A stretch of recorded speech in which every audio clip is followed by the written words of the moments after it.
Second topic हम discuss करते हैं, दैट इज डिसेबिलिटी और डिफरेंशियली एबल पर्सन। तो जुलाई 2020 सुप्रीम कोर्ट का जजमेंट क्या है रिलेटिंग टू डिसेबिलिटी और differentially able people. Who are differentially able people?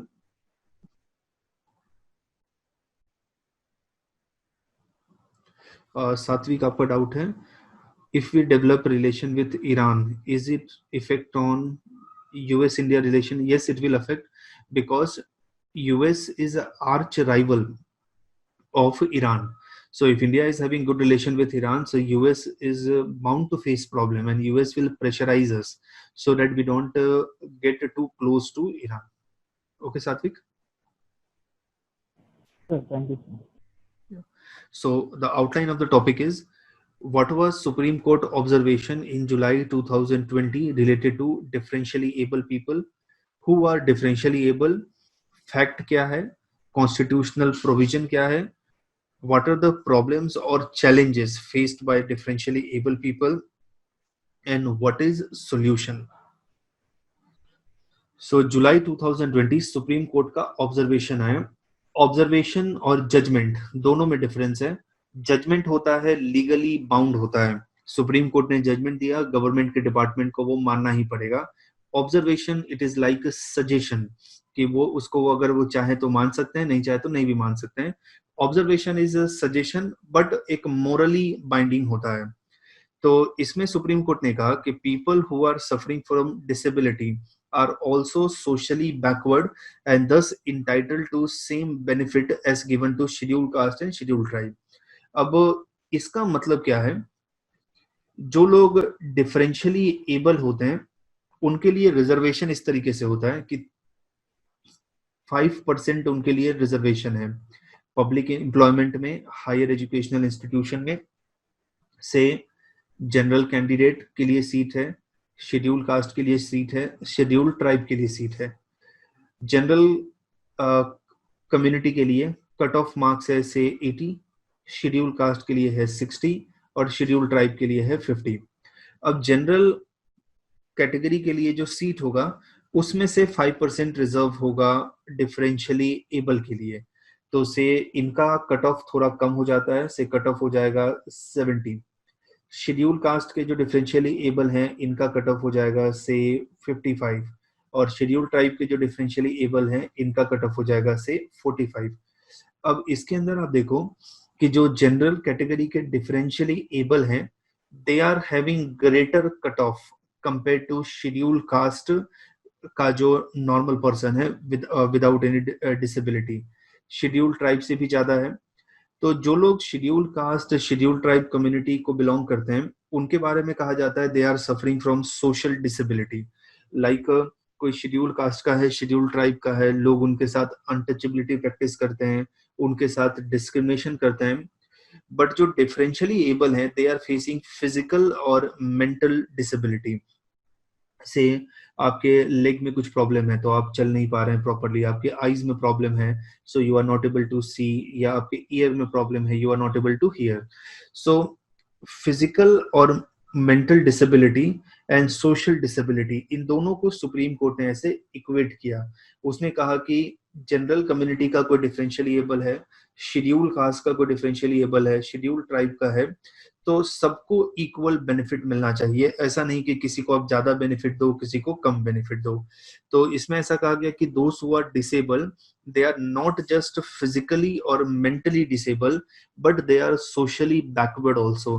Because अगर कोई ब्लाइंड है या डेफ है, म्यूट है या लोकोमोटर डिसेबिलिटी से सफर कर रहा है, people discriminate them also. People don't give them job also, या एजुकेशन इंस्टीट्यूशन में जाते हैं तो दूसरे बच्चे उनको मॉक करते हैं. So they should also be socially backward, उनको consider करना चाहिए. Same criteria for all disabled population. There should be no different criteria. Reason, जो differentially able होते हैं they are getting difficulties in getting education and employment. Sorry, जो differentially able हैं in 2001 के census count में 51% of people who are suffering with one or other form of disability they are illiterate. उनको basic education भी नहीं मिला है, और टोटल उनका पॉपुलेशन था 2.11 crore. So out of 2.11 crore 51% are illiterate, तो ये हो जाएगा something like 1.2 crore. So 1 crore 20 lakh they are illiterate. तो जब आप उनको एजुकेशन ही नहीं दोगे, उनके साथ डिस्क्रिमिनेट करोगे, उनको जॉब ही नहीं दोगे, तो वो कैसे इंडिपेंडेंट बनेंगे? वो कैसे अपने लाइफ के कंसर्निंग सारे डिसीजन ले पाएंगे?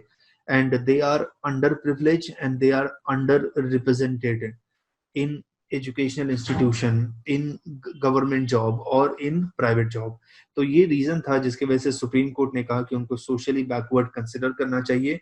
2012 में दिल्ली हाई कोर्ट का जजमेंट आया था, उसने भी ये सेम चीज ऑब्जर्व किया था। उसने भी कहा था कि जो people who are suffering from disability, they should be considered as socially backward, and supreme court ने जस्ट उसको रिट्रिएट किया, उसको रिपीट किया। Now who are differentially able? So 3 type के डिफरेंशियली एबल होते हैं। वन फिजिकल, फिजिकल ऑर्थोपेडिकली और locomotor handicap है, मीन्स से उनका लेग प्रॉपर डेवलप नहीं हुआ है, या उसमें डिफेक्ट है, या हैंड में है, तो जिसके वजह से चलने में या डे टू डे वर्क करने में they are facing difficulty. Then blind, जो देख नहीं पाते हैं, डेफ, जो सुन नहीं पाते हैं, म्यूट, जो बोल नहीं पाते हैं। This is physical disability. दूसरा मेंटली चैलेंज होते हैं, मेंटली रिटार्डेड होते हैं। थर्ड लर्निंग डिसेबिलिटी होता है, जैसे डिसलेक्सिया है कि वो इजीली चीजों को समझ नहीं पाते हैं। तो this are the 3 type of differentially able people. कुछ लोग मल्टीपल डिसेबिलिटी से भी सफर करते हैं, like they are physical disable plus mentally challenge also. So this are the 3 type of differentially able people. According to census 2011, 2.68 crore person in India are disabled, और ये तो India का 2.21% पॉपुलेशन है। आगे मैंने जो डेटा दिया था डेट वाज सेंसस 2001 का डेटा दिया था, उसमें 2.11 था। Out of 2.68 crore 1.5 crore are male, 1.18 crore are female. और ये जो है वो तो सेंसस का काउंट है, बट जो एनजीओ इसमें वर्क करते हैं तो वो कहते हैं कि this is somewhere around 6 to 10 crore है। गवर्नमेंट का जो एस्टिमेट है वो बहुत ही कंजर्वेटिव एस्टिमेट है। सो 6 to 8 करोड़ डिसेबल का पॉपुलेशन है इंडिया में, and 69% they live in rural area, जहाँ पे अपॉर्चुनिटी कम है। सबसे ज्यादा लोकोमोटर डिसेबिलिटी इंडिया में है, डेट इज 20%। सो ये percentage wise disability. Now what are the constitutional provision जिससे डिफरेंशियली एबल पीपल को बेनिफिट मिल सकता है? सो इंडियन कॉन्स्टिट्यूशन के अंदर 7th शेड्यूल है। 7th शेड्यूल के अंदर 3 लिस्ट है। एक लिस्ट है union list, state list and concurrent list. Union list के अंदर जो भी सब्जेक्ट मेंशन है उसके ऊपर लॉ मेकिंग पावर पार्लियामेंट के पास है। स्टेट लिस्ट में जो भी सब्जेक्ट मेंशन है उसके ऊपर law making power state legislature के पास है। एंड कॉन्करेंट लिस्ट में पार्लियामेंट, स्टेट लेजिस्लेचर दोनों के पास लॉ मेकिंग पावर है, but parliament has overriding power. So on the subject which is mentioned in concurrent list, if a state legislature has law, parliament उसको override कर सकता है। So state list के अंदर 9th entry differentially able के लिए है। So relief for disable and unemployment. Article 16 of Indian Constitution, equality of opportunity in matter of public employment. Public employment means government employment. So in government employment, we cannot make any discrimination. Article 21, protection of life and liberty. Everybody should live their life in dignified manner. Article 38, ये दोनों fundamental right है। Article 38 and Article 39 DPSP है, Directive Principle State Policy. Article 38, a state to secure a social order for promotion of welfare of people. Article 41, right to work, to education, to public assistance in certain case. So fundamental right legally government oblige है इसको fulfill करने के लिए, but directive principle of state policy वहां पे government legally oblige नहीं है, but ये गवर्नमेंट का एम है कि उसको करना है. Then preamble of Indian Constitution. Preamble is just like a preface और forward of Indian Constitution. Indian Constitution का introductory line है, तो उसके अंदर mention है equality of status and opportunity. So preamble you can say it is a vision of Indian Constitution, aim of Indian Constitution. Now, what are the problems faced by differentially able people?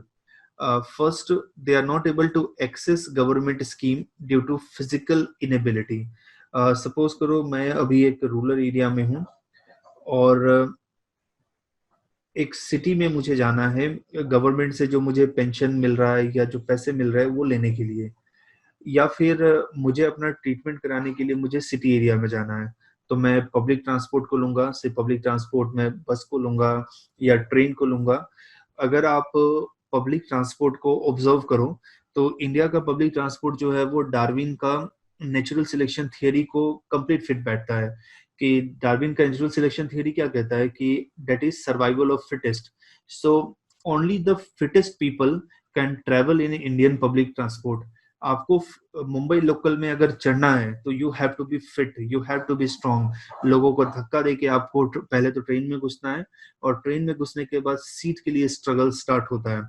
Same with बस, same with से metro. सो जो public transport है जिसको use करके differentially able वो एक जगह से दूसरी जगह कम्यूट करते हैं, उसके अंदर भी उनके लिए कोई स्पेशल प्रोविजन नहीं है. मेट्रो में तो फिर भी है, लेकिन बस में ट्रेन में आप देखो तो उनके लिए कोई स्पेशल प्रोविजन नहीं है. So they are not able to access government scheme due to physical inability. वो वहां तक पहुंच ही नहीं पाते हैं कि स्कीम का बेनिफिट जहां पे मिल रहा है वहां तक जा ही नहीं पाते हैं.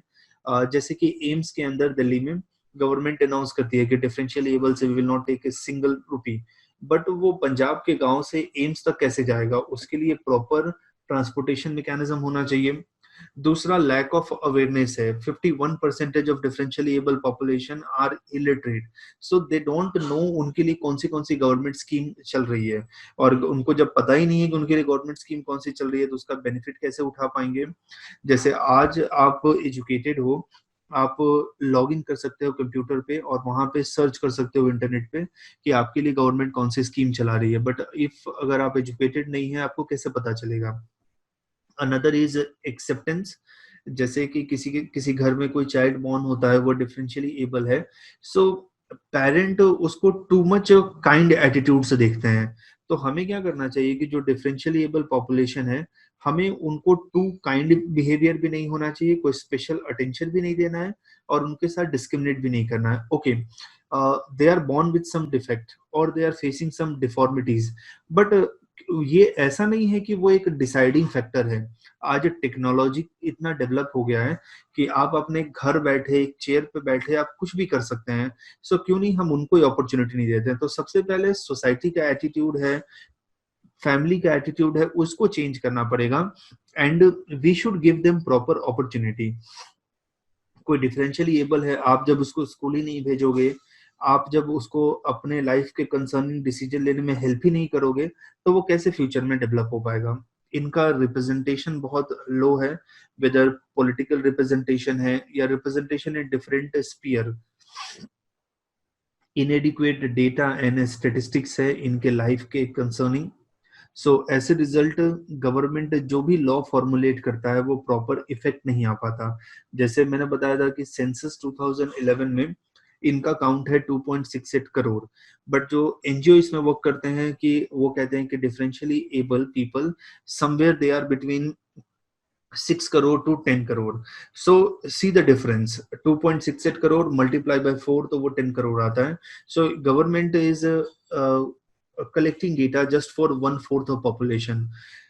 डिस्क्रिमिनेशन इनके साथ होता है, इनका सोशल एक्सक्लूजन होता है, डिस्क्रिमिनेशन इन एवरी स्पीयर. कि हमारा जो इंफ्रास्ट्रक्चर है, जैसे एक फुटपाथ हमने बनाया हुआ है उस पे कोई ब्लाइंड चल रहा है, लेकिन फुटपाथ पे कहीं पे हमने बस स्टैंड बना दिया है, कहीं पे इलीगल पार्किंग कर दिया है, कहीं पे स्ट्रीट वेंडर ने ऑक्यूपाई कर दिया है और हाइट्स उससे भी ज्यादा है, तो कहीं पे हमने टेलीफोन, एयर फिल्टरेशन का टावर, इलेक्ट्रिसिटी का टावर स्टैब्लिश कर दिया है. तो अगर एक ब्लाइंड यहाँ पे चल भी रहा है तो वो कैसे चल पाएगा? वो मल्टीपल हर्डल एक्सपीरियंस करेगा, poor implementation of policies and scheme for them. So this are the problem which are faced by differentially able population. Now इसका सोल्यूशन क्या है? पहला सोल्यूशन है, we should make our infrastructure inclusive. बहुत साल पहले मैंने एक लड़के को देखा था, वो पोलियो से सफर कर रहा था. तो उसका लेग भी वीक था, हैंड भी वीक था. तो मैंने उसको देखा था कि जब वो बस में चढ़ रहा था, तो he was literally struggling to climb in the bus, because bus के जो आप स्टेप्स को देखना, अब तो लो फ्लोर के हम बसेस लेके आए, लेकिन पहले जो वो था वो काफी हाइटेड होता था. तो ही वॉज लिटरली स्ट्रगलिंग. और इतने में बस चालू हो गया, तो हाफ ये बस में था और हाफ वो बाहर था. तो हमें इंफ्रास्ट्रक्चर इस तरीके से डेवलप करना चाहिए सो डिफरेंशियल एबल को इंक्लूड कर पाए. जैसे बिल्डिंग के अंदर रैंप फैसिलिटी हो, या बरेली अल्फाबेट में हम साइन बोर्ड लगाएं. तो इस, या जो लोग से ब्लाइंड है तो जगह जगह पे हम अनाउंसमेंट करें. तो we should make our infrastructure more inclusive. Disable को हम एसेट बनाएं, not liability. we should give them proper education, we should give them employment, we should increase their confidence. But differentially able में कैसा होता है कि जैसे कि से एक बॉय है, वो डिफरेंशियली एबल है, से वो ब्लाइंड है या फिर लोकोमोटर डिसेबिलिटी सफर कर रहा है, तो उसके लिए हम पार्टनर भी ढूंढते हैं. तो वह ऐसा ही पार्टनर ढूंढते हैं कि जो भी वन और अदर डिसेबिलिटी से सफर कर रहा हो. तो ऐसे तो हम क्या कर रहे हैं कि डबल डिसेबिलिटी से उसको सब्जेक्ट कर रहे हैं ना. दूसरा, हम जब उसको स्कूल भेजना होता है, कॉलेज भेजना होता है, तो उसमें भी हम उसको इंडिपेंडेंट नहीं रहने देते हैं. तो उनके लाइफ के कंसर्निंग जो भी डिसीजन होता है कि where they will go, in which school, which college they will enroll, कौन से कोर्स में इनरोल होंगे, कहाँ पे जॉब करेंगे, so someone decide on their behalf. तो जब आप अपने लाइफ के कंसर्निंग डिसीजन खुद नहीं ले पाएंगे, तो how you will be independent. Extra effort and attention देना चाहिए हमें, सो डैट इनका प्रॉपर वे में डेवलपमेंट हो. We should boost their confidence. Society का एटीट्यूड चेंज होना चाहिए. We should just instil confidence in them, like you are just like a other person, you are like a normal person, in spite of there are some problem, but आप इस problem को tackle कर सकते हो. So there should be positive change in society attitude. हमें ज्यादा kind attitude नहीं दिखाना है, ज्यादा दया की भावना नहीं दिखानी है, और नॉर स्पेशल ट्रीट करना है. हमें उनका ड्यू देना है. We should treat them in equal manner. अगर इक्वल मैनर में हम ट्रीट करेंगे, देन इट विल हेल्प. मैं एक और आपको एग्जांपल बताऊंगा. मेरे स्कूल में एक मेरा फ्रेंड था, he was suffering from polio. तो एक बार हम 4-5 फ्रेंड जा रहे थे, तो वो गिर जाता है. तो गिरने के बाद एक दूसरा मेरा फ्रेंड उसको उठाने जाता है, तो वो कहता है कि नहीं नहीं, मैं खुद उठ जाऊंगा.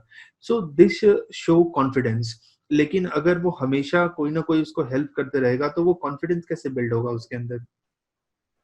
Disabled should make their own learned choice rather than forced choices on them. Family उनके ऊपर चॉइस इंपोज करती है, फ्रेंड्स उनके ऊपर चॉइस इंपोज करते हैं, नहीं, या उनके गार्जियन उनके ऊपर चॉइस इंपोज करते हैं. They should make their own choice. उनका ट्रीटमेंट करें, ट्रीटमेंट के बाद रिहैबिलिटेशन करें, एंड उनका एम्पावरमेंट करें, economic empowerment, social empowerment, and we should make them financially independent. एक, जब अब्दुल कलाम डीआरडीओ में थे, तो उसका एक एग्जांपल था. वो एग्जांपल ऐसा था कि वो एक जयपुर के हॉस्पिटल में विजिट करते हैं, और उसमें देखते हैं कि एक डिफरेंशियली एबल पर्सन, वो लोकोमोटर डिसेबिलिटी से सफर कर रहा है, और उसका आर्टिफिशियल लिम्ब लगाया गया है, और उसका वेट ही बहुत ज्यादा है, 2 kg 3 kg उसका वेट है. तो बेचारा अपने पाँव को ड्रैग कर करके चल रहा था. तो अब्दुल कलाम ने ये देखा, और उन्होंने उसको कहा कि ये यार ठीक नहीं है, क्योंकि हमने आर्टिफिशियल लेग तो लगाया है, बट उसका वेट इतना ज्यादा है कि वो ठीक से चल नहीं पा रहा है. तो फिर वहां पे जो डॉक्टर था, तो वो जयपुर के हॉस्पिटल का ओनर, तो उसको लगा कि हाँ, ये जो भी सजेशन दे रहे हैं ठीक दे रहे हैं. तो उन्होंने फिर जयपुर फूड डिजाइन किया, और आज पूरे वर्ल्ड में जयपुर फूड उसका ब्रांड नेम है. एक ऐसा वो आर्टिफिशियल लिम्ब डेवलप करता है जो बहुत लाइट वेट है, और बहुत ही अफोर्डेबल है, और जिसकी वजह से वो आर्टिफिशियल लिम्ब हम किसी को फिट करते हैं, तो वो उतने डिफिकल्टी फेस नहीं करते हैं, दे कैन इजिली वॉक. तो हमें कुछ ऐसा सोल्यूशन लेके आना चाहिए कि जो प्रॉब्लम भी क्रिएट ना करें, और उनके प्रॉब्लम को मिनिमाइज कर दे. So treatment, rehabilitation, empowerment. Private company को इंसेंटिव देना चाहिए कि आप इनको रिक्रूट करो. गवर्नमेंट कंपनी में तो रिजर्वेशन है, बट प्राइवेट कंपनी को इंसेंटिवाइज देना चाहिए कि जैसे कि से आप अगर इतने डिफरेंशियली एबल को हम आप एम्प्लॉय करते हैं तो we will give you tax benefit, या कुछ परमिट देने में हम आपको हेल्प करेंगे, या आपको गवर्नमेंट के सामने आपका क्रेडिट स्कोर बेटर होगा। एक्सेस टू इंफॉर्मेशन, क्योंकि अगर उनके पास इंफॉर्मेशन होगा then they can make their independent choice and they should be aware about their right. कोई उनका एक्सप्लोटेशन कर रहा है, कोई उनके साथ वायलेंस कर रहा है, तो उनके राइट्स के बारे में अवेयरनेस होना चाहिए। और अगर कहीं पे राइट्स उनका वायलेट होता है तो they should go to proper forum for complaining. So this is all about disability or differentially able. So we were discussing this topic in the light of Supreme Court observation in July 2020. So we have discussed a fact related to disability, what are the problems they are facing and what are the solution. तो ये topic यहाँ पे खत्म होता है। कुछ doubt है then you can ask.